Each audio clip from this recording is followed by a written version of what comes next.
Hey guys, this is Miriam at High Life Auto. I am out doing a video test drive on a 2006 Honda Ridgeline. If you've never been on my video test drives before, the way it works is I drive the vehicle on video and I tell you what I see, hear, think, smell, and feel to give you the best indication of being in the driver's seat without actually being in the driver's seat. I'm not a mechanic and this is not meant to be a 182-point inspection. Rather, this is meant to be a sneak peek into how the vehicle drives and any potential issues I notice as we're going along. So we'll take a look around the vehicle, we'll take a look under the hood, and then we'll go for a drive. And we might even get to go to the gas station on this one because it needs gas. But I gotta run in and get my wallet, and then we will take a look at this thing, and I'll tell you what I know. So, pause it real quick, run in and get my wallet because you can't drive on good looks alone. So here we go. Alright, got my wallet, and now we'll take a look at this thing. Okay, so what the auction has told me is they have told me that per auto check there was a loss by collision in 2023. I'll let you take a look at it and see what you see as far as the body goes. I'm pretty sure you'll see it. They said that there's a rusty frame and they said that there's a crack in the windshield. I'll show you all of that and we'll kind of go from there. So here we go. Okay, Honda Ridgeline, the cool thing about this, well, one, it's a Honda, so they run forever, but two, also they're just, if you don't really like do the whole heavy duty working thing, it's kind of like a pretty boy truck. They do the truck thing and then they do the family thing, so you've got room kind of for everything in there. You can see body condition, you've got some rust on the rockers, you've got some rust on the wheel wells back there. Other than that, it doesn't really look that bad on this side.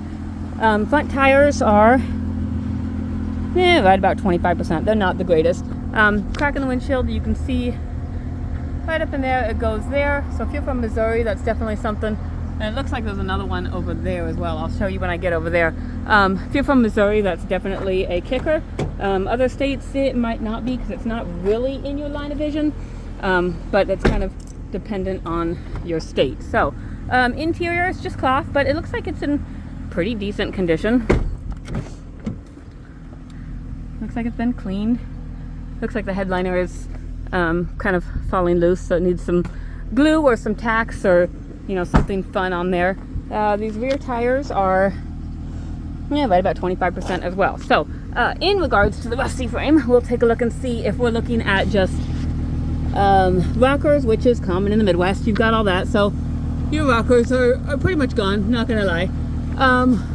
And sorry about my phone just kind of flipping every which way. I just want to get some views down here. I don't really see a whole lot other than surface rust on this side. Obviously, you're welcome to, and we encourage you to get under here and take a look. Good thing about a Ridgeline is that, it's not super low to the ground, so you can, pretty much anybody can get under there. So, a little bit of rust here on the back tailgate. And another cool thing about Hondas is, or the Ridgelines, is you've got this tailgate here, but you also have a lockable sealed trunk. So you've got your spare tire in there, but you also have, like if you want to keep stuff dry or secure in the bed of your thing, I think Honda Ridgelines are, or at least the first, if not the only truck that does that. So that's kind of cool. You can see here is probably your collision would be my guess. I don't know, but that's just, I'm using my brain. Rust on the rockers, you can see the dent in. Let's see if this door opens. This door does not open, so let me make sure it's just not locked.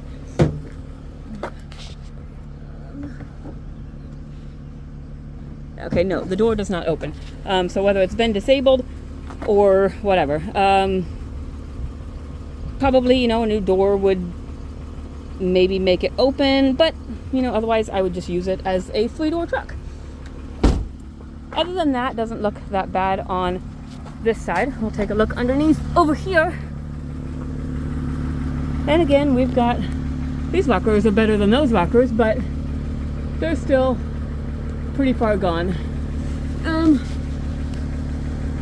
Other than the rockers though, I don't personally see anything that looks that bad. So again, right here, I guess there's a little bit of frame rust on the tow hook, but that still seems good and solid. Like it even looks like maybe it had been undercoated, by someone. Maybe not. Maybe that's a Honda thing. But I don't see a whole lot. So, again, get underneath here and look for yourself, because what I think is okay may not be okay for you, may not be okay for your kid, or whatever it is. And I want to make sure that it is what you need it to be. So here is this crack over here. So it's on both sides. Let me pop the hood and we'll take a look under there.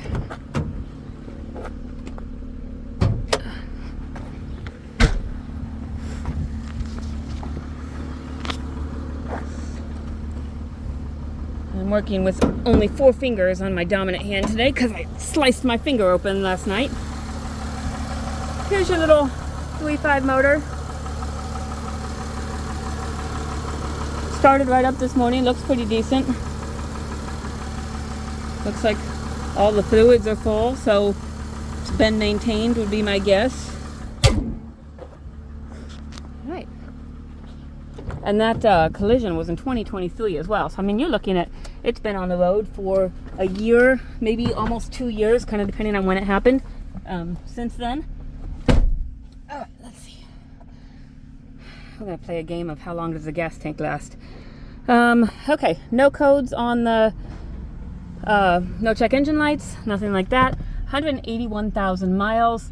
Looks like the oil change is probably, by time it was due a while ago, but by miles it's only 2,000 overdue. So yes, it's due, but it's not like the end of the world due. It hasn't been like, 20,000 miles. So I'll take a look at that fluids too. There's a possibility that that hasn't been changed, but we will see. Other than that, we got a gas light on. I gotta go get gas in it, like I said.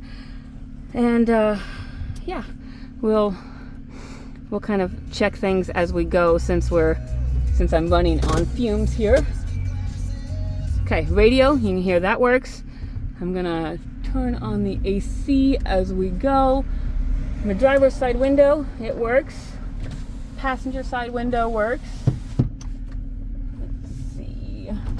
Rear passenger side window works. Rear driver's side window works.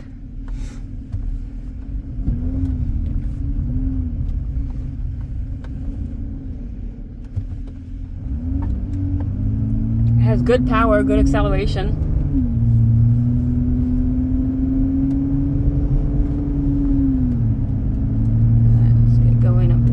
We'll try and mess with the AC as we go.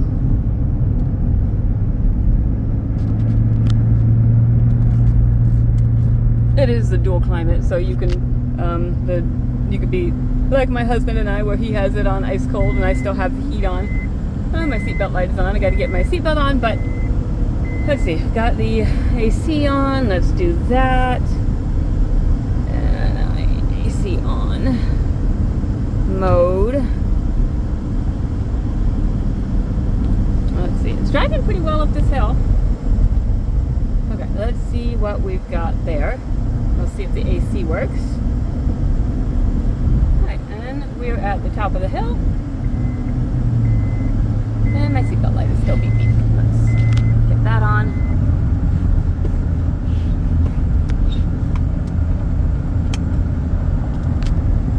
Drives pretty straight down the road, goes a little bit to the right, which I think is what you want it to do, just as, in case you fall asleep. You don't want to drift into oncoming traffic, but it doesn't really pull, it just kind of drifts. It's driving smooth, I don't hear any suspension noise. My turn signals, left turn signal works, right turn signal works. Brakes are good and solid, probably about half pad wear would be my guess. They're not right on the top of the pad, but it's not like they're gone yet either. So what is that? We're gonna do our windshield wipers. Maybe, let's see, figure out how to do those. Okay, windshield wipers and fluid work. And let's see, my cruise. Should have a cruise main button and cruise control. It works. So the cruise works. The AC probably does not work, would be my guess. it's not blowing cold. I don't know if it just needs a charge or if it needs something else, but that's kind of where we're at the moment. This is my first time actually driving the truck. So overall, it runs and drives well. It's got some cosmetic stuff going on, but it's a Honda with 180,000 miles, so it still has tons of life left in it when maintained properly. Probably needs some tires. If you're in Missouri, needs a windshield, needs some work on the AC, but it runs and drives well. So if you have any questions, my cell phone is 309-267-7200, and I can try and answer them for you. Thanks, guys.